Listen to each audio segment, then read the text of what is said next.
His heart was beating so hard, Max thought it was going to burst out of his chest, but he kept on running anyway. He ran past the other kids who were laughing as they shared signatures on each other's shirts with coloured Sharpies, past A Block where Teresa Jackson knocked his front tooth out with her gym bag, past the games field where Elliot Small started the Let's All Ignore Max game in year 1, and finally through the school gates for the very last time. The wheelie bin buckled as he landed on it, his stepping stone from the backyard wall into his bedroom window, or, to be more accurate, the rotting frame where his bedroom window should be. Max sat on his mattress, his thumb clicking each finger in turn, faster and faster, not realising his foot was banging in rhythm, until he heard his stepmum shout up to him, "Shut that bleeding racket up or else I'll be up there and smash your face in." Max's breath caught in his throat. He hoped Sheila hadn't already started on the cider. "Sorry," he shouted down as he touched his ear. The memory of the last slap she gave him made it feel hot again. The stairs creaked and Max automatically slid his back against the wall, as if it would hide him if he pushed hard enough. The acrid smell of stale tobacco reached his nostrils before the door opened. Then there she was, SS, Sadistic Step-mum, Sheila. 150 centimetres in heels, grey saggy skin surrounding lips so thin, Max was surprised they didn't cut through the cigarette they had tight hold of. "Here, nip to the shops and get me 20 ciggies." She threw a £10 note at him, coughed, then left. Max relaxed. "Thank God she's in a good mood," he said to himself as he picked up the tenner and climbed out of the window. The shop bell dinged. "It's loud enough to be in a church, that, Sam." Max smiled at the shop owner as he reached up and held the old-fashioned bell to stop it. Sam had always been kind towards him and sometimes gave him packs of unsold sandwiches for free. Max was usually too hungry to be too proud to accept. He was always thankful and insisted on doing odd jobs for Sam as his only way to repay him. Sam paused as he handed Max the cigarettes and his change. "Here, these aren't for you, are they? I thought you had more sense than that." Max shook his head. "No way, I'm not that stupid. They're for SS Sheila." Sam nodded. "Good. Oh, I've saved this for you, hang on." He shuffled the papers behind the counter and pulled out a flyer. "Ever wanted to play a musical instrument? Come and join us at our open evening. It's free and there will be tea and cake." "I've never wanted to play an instrument." Max took the leaflet. "But I do love cake. Thanks, Sam." Max stood outside the youth centre for ages. He liked the look of the new sign, Soundcheck, in graffiti-style lettering and painted music notes and instruments surrounding it. He could hear so many layers of sound coming from the top floor. It was a complete contrast to the quiet on the narrow back street. He closed his eyes and imagined all the furious faces from school, up there enjoying themselves. "Nah," he said to himself, "don't think I'll bother." He was halfway up the road, head and shoulders slumped, when bang! "What the?" he yelled. "Grab it!" the girl shouted, dropping the rest of her instruments.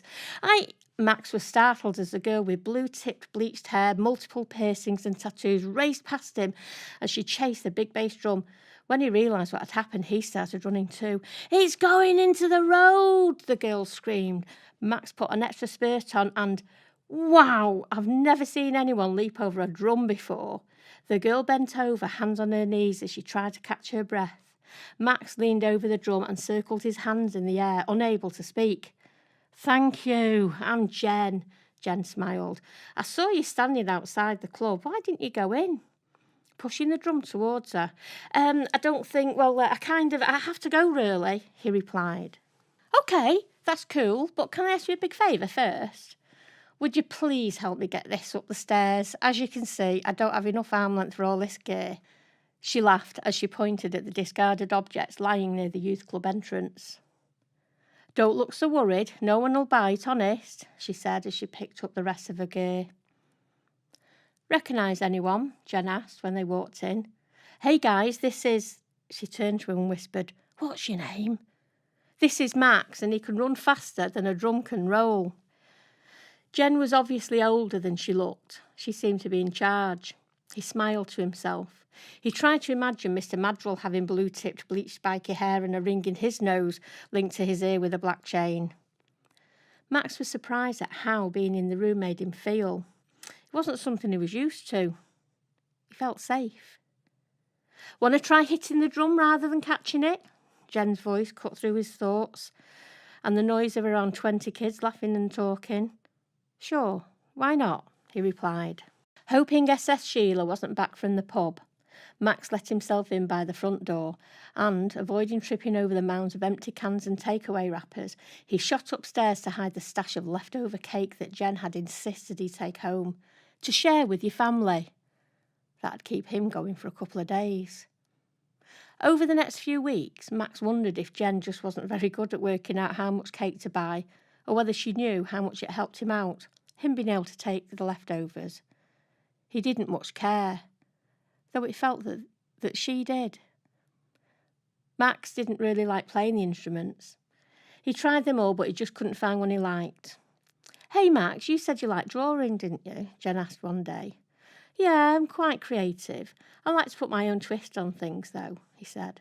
Well, would you mind having a go at designing a poster for our concert? Max's eyebrows slipped into a worried mode. I don't use any text, so it would just be my own design, and I'm not sure it'd be good enough.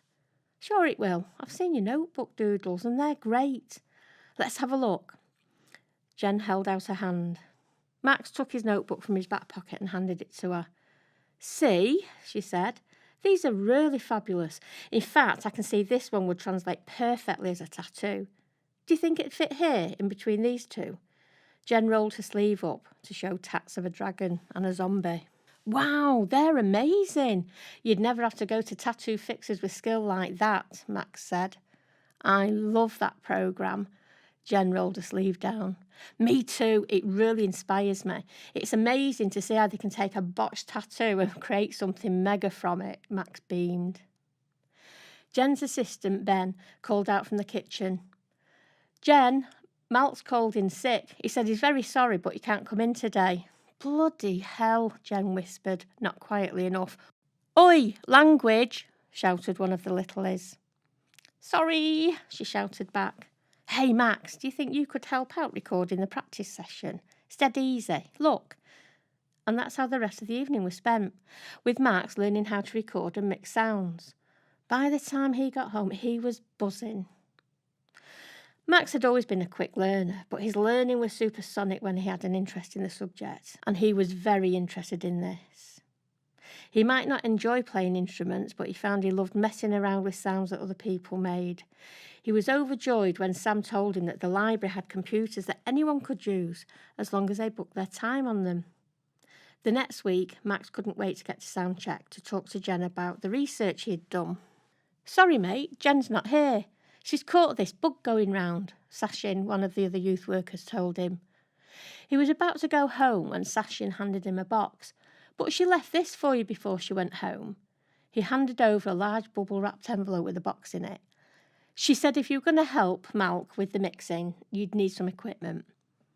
Max's mouth opened wide when he saw what was in the pack. It's an iPad. I know, Sashin smiled. We got that funding we were after so we could buy stuff to help us with the project. And this is for me to take home. Max's eyes stung as if he'd been cutting onions. Sashin put a hand on his shoulder. Of course, how are you going to mix from this lot if you have nothing to mix it with? Max was careful to use only one of the earpieces so he could hear SS Sheila coming up the stairs.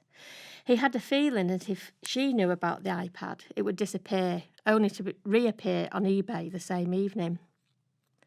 He spent every spare minute mixing the recordings from the Soundcheck sessions and editing, replaying and tuning.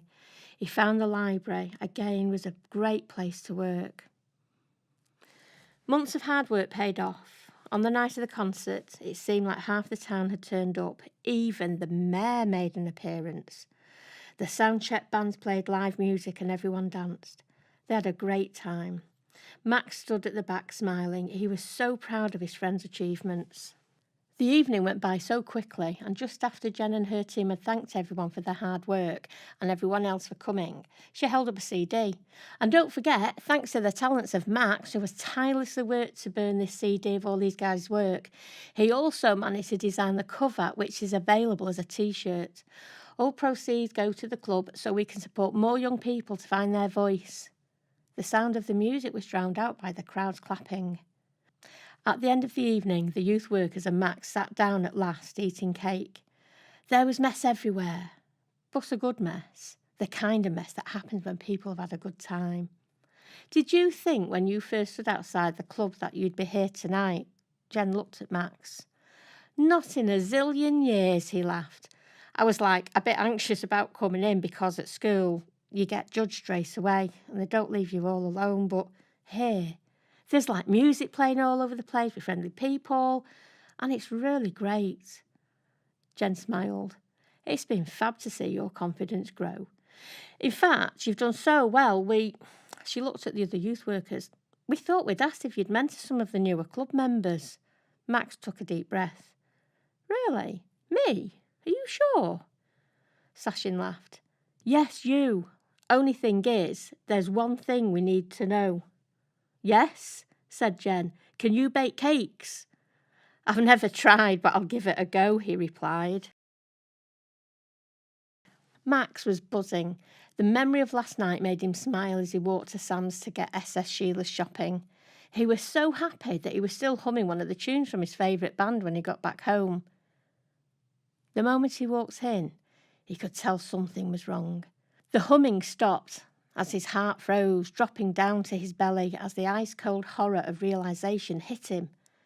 The shopping crashed to the floor. He pelted up the stairs and he remembered too late. He had left the iPad on the bed. Now it was gone. Max raced from room to room, opening drawers, looking under piles of clothes and rubbish. He even looked in the bin in the kitchen. He slumped onto the sofa. A wisp of smoke rose from the overflowing ashtray, told him all he needed to know. SS Sheila. The bile in his throat burned. What should he do? How could he look Jen and the others in the eye and tell them he had failed to look after their equipment properly? He had let them down. It was hard to tell if it had been 10 minutes or 10 hours. Max only realised he'd been sitting in the same spot when the front door banged. SS Sheila walked in. She was wearing a new dress and a brass, shiny necklace, which Max had never seen before. What you doing there, you little She slurred her words. Where is it? He asked, slowly, quietly. Where's what? I mean, what's what? Her left foot slipped from her shoe and she had to grab the sideboard to avoid falling. Max stood up. He had avoided close contact with his stepmom for years, so was surprised to find he was quite a bit taller than her now. You know what I mean. Max stepped closer. He saw her quiver, and it was at that moment he realised she was scared. Scared of him. He could feel a burning sensation, like a swarm of bees growing inside him, giving him strength and courage. It was scary but exciting at the same time. All the years of neglect and abuse, the fear and horror of what the woman quivering in front of him had put him through. The tiny, old woman. Max realised his hand had tightened into a fist. He looked at it. He closed his eyes as he remembered a fist flying towards him. That was the first time she'd hit him. He was 5 and he could still remember the sound of the crack as his nose broke. His fist was bigger than hers now. Her hand seemed tiny in comparison, almost like a child's. Her eyes, large and tearful, were sobering up. Please, she sobbed. Please don't hurt me. Max's mouth opened. The room seemed to swirl around him. The sound of the blood rushing through his body pulsated, too loud in his ears. He kind of knew that this was the moment he could choose the direction he wanted his life to go. He had a choice. Max relaxed his fist. He breathed slowly and stepped sideways to the door leading to the stairs. His eyes remained firmly fixed on Sheila's. Rummaging through his room, he realised there was nothing there, not a single item that meant anything to him. He picked a few items of clothing and shoved them in his old school bag. Sheila had barely moved when he returned downstairs. He opened the front door and, as he was leaving, turned and said, Hurt you? I could never do that, Sheila. I would never want to be a bully and a coward like you. I'm getting out of this hellhole and never coming back. I have choices now, and I choose to live a decent life, surrounded by decent people who think I'm actually worth something. Max closed the door quietly, and he hummed and smiled to himself as he walked away.